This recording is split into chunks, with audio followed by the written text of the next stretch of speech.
Ladies and gentlemen, it's time to call your state legislators and tell them to act now. We watched the tragic saga of 7-year-old James Younger unfold in Texas. James Younger is a biological boy, but when he was 3 years old, James's mother told him he was a girl. The mother locked James in his room and told him that monsters only eat little boys.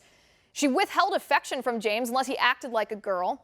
She dressed James in dresses, painted his nails, bought him headbands and hair clips, took him to a transgender clinic, and she told the court she would put James on puberty-blocking medication to chemically castrate him when he turned 8 or 9 years old, to turn him into a transgender girl.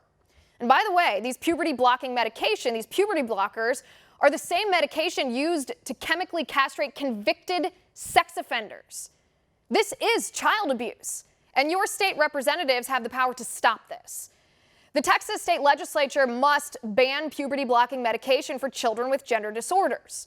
So call your state representative and your senator, leave a message, show up at their town hall events, write them a letter, send them an email, and say this: as your constituent, I demand that you support legislation that bans puberty-blocking medication for children with gender dysphoria. This medication is not FDA approved to treat gender dysphoria. This is a pharmaceutical drug approved to treat precocious puberty, prostate cancer, and severe endometriosis.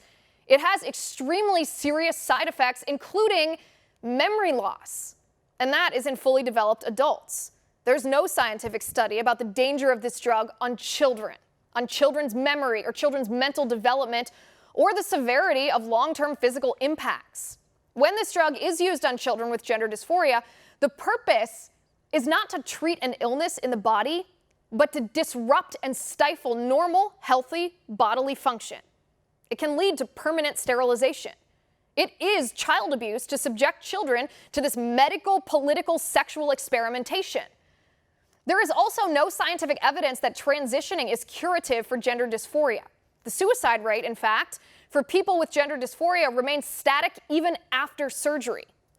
85 to 90% of children who suffer from gender dysphoria outgrow it by the time they're adults, if they do not transition as children.